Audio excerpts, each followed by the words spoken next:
Hello guys, welcome back to my channel. आज चाहिँ म कता गइरहेको छु भनेर देखाउन गइरहेको चाहिँ stay tuned. टक्क पानी पिन्छु अनि त्यसपछि लागेछु टक्क लाएर आज चाहिँ नि आज स्नो छैन, पानी पनि छैन, अलिक घाम लागेको छ। घाम जाडो त छैन, ठिकै भन्छ।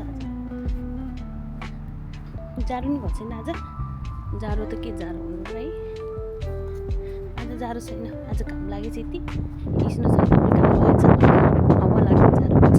म त अदरवाइज गुड वेदर। घाम अलिअलि घाम लागेछ त होइन, अन्त यस्तै छ। Hello guys, welcome to our vlog है साथीहरू। Okay welcome to our vlog. हामी चाहिँ अब क्रिसमसको दिनमा क्रिसमसको उपलक्ष्यमा हामी यता इलोरा भन्ने ठाउँ जाँदैछौँ।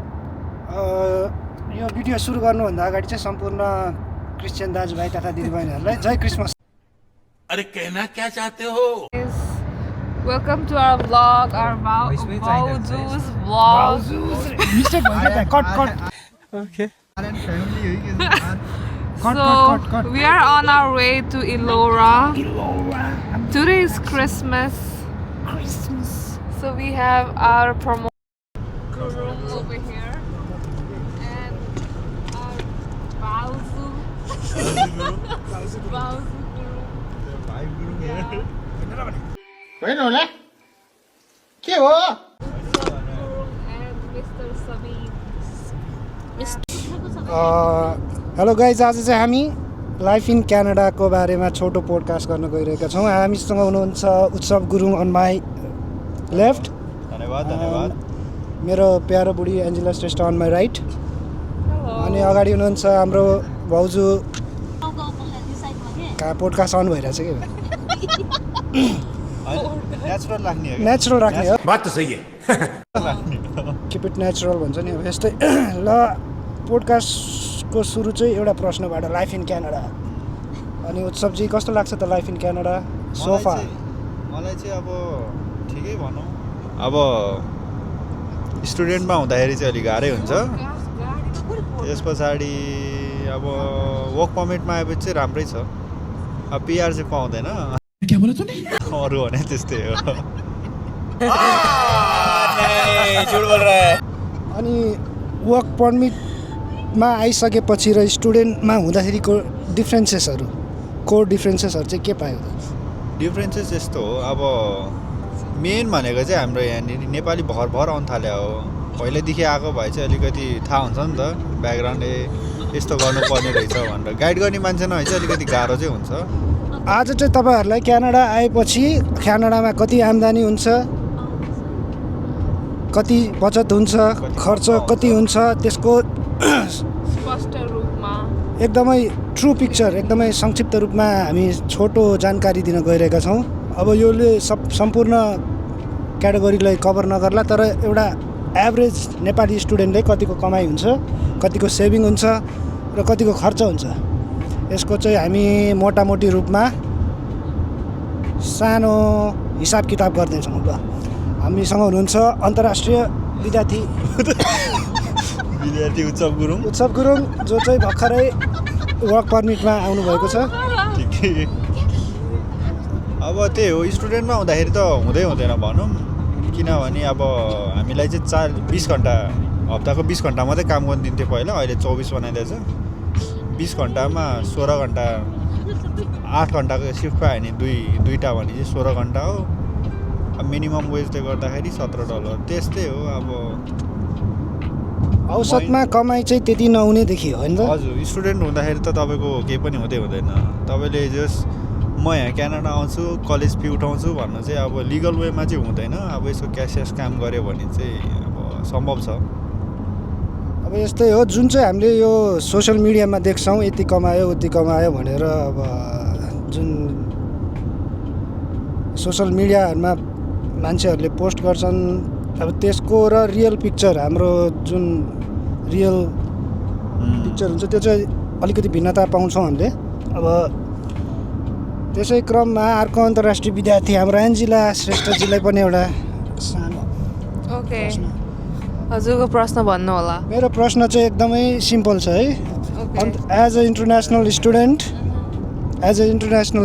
चाहिँ तपाईँहरूको आम्दानी खर्च र बचत यसको चाहिँ एउटा सानो मोटामोटी हिसाबहरू एउटा क्लियर गरिदिनुहोस्।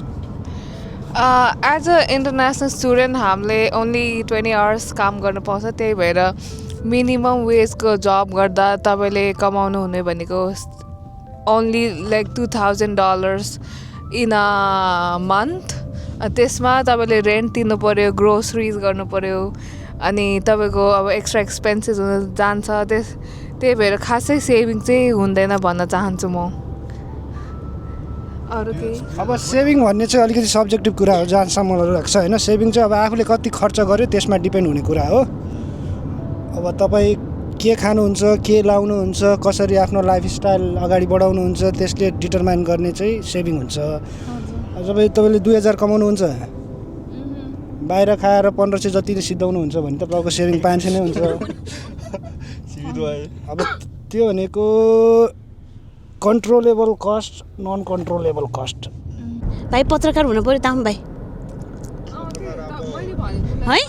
यस्तो यस्तो यस्तो यस्तो बुझेको बोल्ने स्टाइल चाहिँ नि राम्रो रहेछ।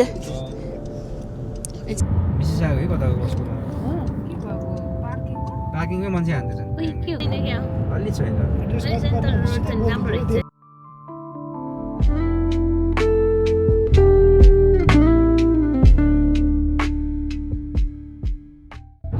के अरे इलोरा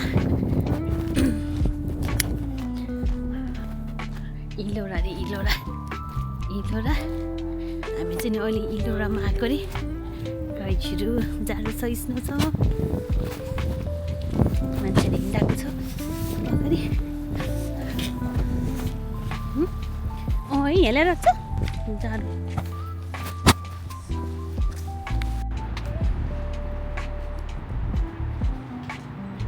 सबै आइस जमेछ पानी त है। त्यो सबै पानी त जमेको, सबै त जमेको छैन। त्यो के हो त्यो? होटेल मोटेल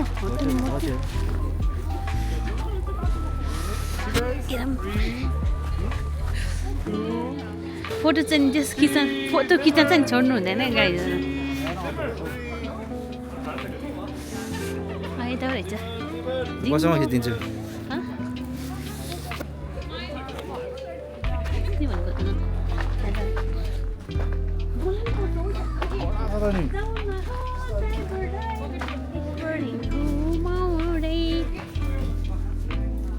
खै त खुट्टा मिलेन साइडसम्म राख न खुट्टा। उता हुन्छ त एउटा खुट्टा त एउटा एम्पू चलाउँदा त।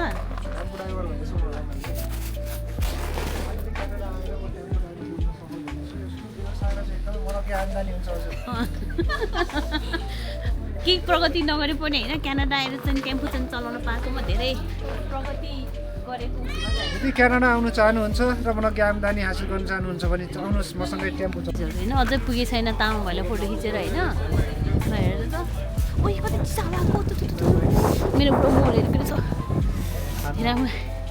जेरी अनबोल किसी नै हो क्या हो? जेरीको जेरी गल्ली, जेरी गल्लीमा कि तर कठाइदियो कि कठाइदिएको आएको छ हो। ल ठिक छ। अब चाहिँ नि जाडो रहेछ, जाडो रहेछ यतातिर त है। जाडोले के यता जाडोले कस्तो धुएर कस्तो भएछ नि त जाडोले के। मेरो गालो चिसोले के गालो दुखेर।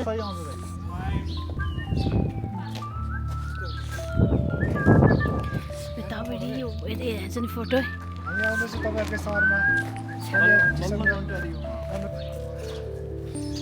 यस्तो घाम लाग्यो, यस्तो जाडो भएको है चाहिँ 1 वर्ष होइन। आफ्टर कति टाइम लाग्यो? हाजी बोलिए जी।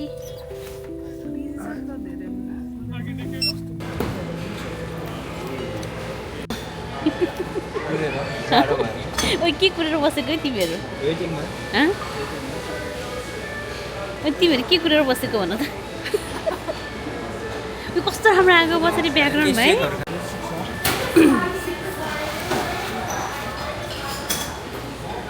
पाउँदैन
खाएर पनि निस्किसक्यो हामी त कता गयो भाइ